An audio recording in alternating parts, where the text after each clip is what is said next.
Okay, good morning. So what I want to talk about today is trying to ask this question. Imagine a patient with tuberculosis sitting in a clinic today. The most important question is simple. Which drug will still work for this patient? Traditionally, we answer that by growing the bacteria in the lab and testing drugs one by one. But the problem is that this can take weeks. Genomic tests are much faster than that. We sequence the bacterium and look for known resistant mutations, and this may take just a few minutes.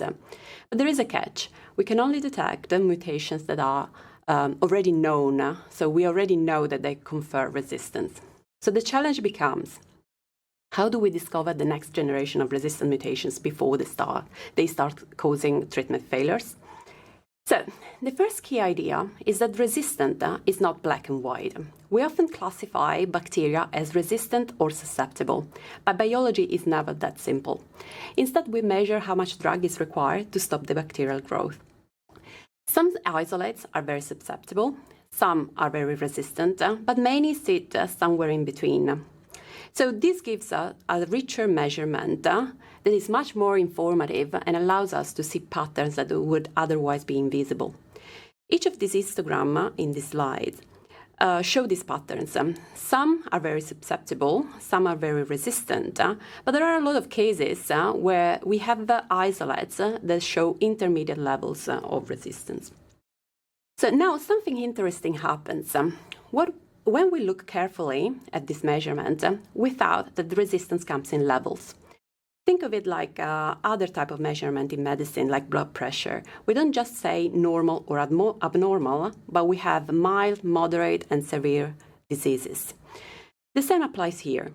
Using Bayesian statistical methods, we can automatically identify groups with different resistance profiles. And why is this exciting? Because different resistance levels often correspond to different biological mechanisms. This is the moment where statistics starts revealing biology. So once we have these resistant groups, we ask a genomic question. What is genetically different about the highly resistant bacteria? Or what is genetically different about the intermediate level of resistance?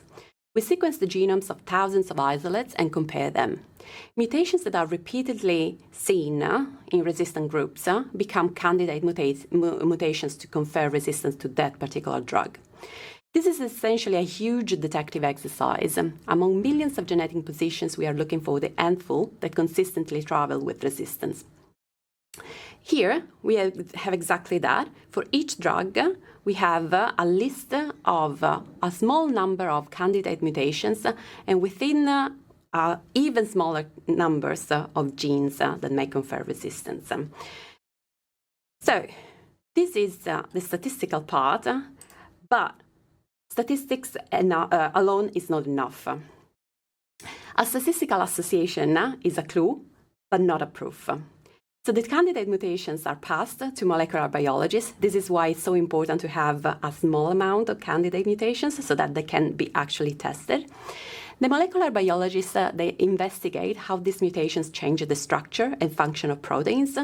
So they may affect how the drug is binding, some efflux mechanisms, or other possible metabolic changes. Only after this biological validation happens, we can consider the mutation as part of an international resistance catalog that can be used in clinical practice.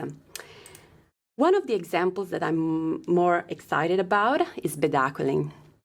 Bedaquiline is one of the most important drugs we have against multi-drug-resistant tuberculosis because it's a very effective drug, it's a new drug, but it's already showing some small level of resistance. So through this pipeline, we identified many mutations affecting a gene called RV0678. This gene controls an efflux pump, so the way the bacterium exports the drug from the system. When this regulator is disrupted, the bacterium becomes better at pumping the drug out. So the drug reaches lower concentration inside the cell, and then resistance happens. These discoveries have directly contributed to improving resistance catalogs use worldwide.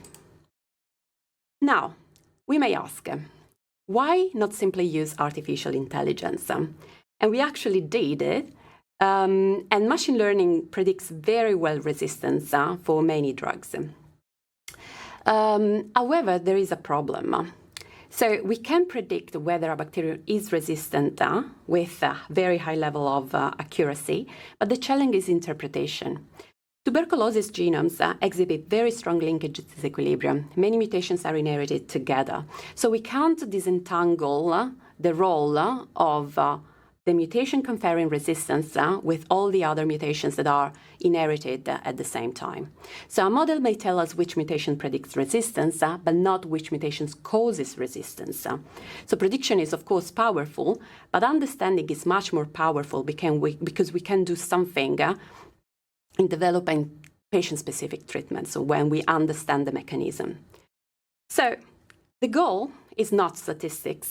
The goal is not machine learning. The goal is getting the right treatment to the right patient as quickly as possible. By combining quantitative phenotypes, genomics, statistics, and biology, we can move from raw data to better diagnostic and ultimately better outcomes for patients with tuberculosis.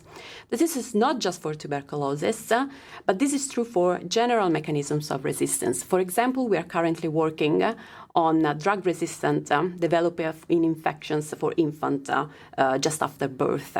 So the idea is the same, trying to analyze and identify mutations and then develop catalog that can be used for clinical practice. Thank you very much.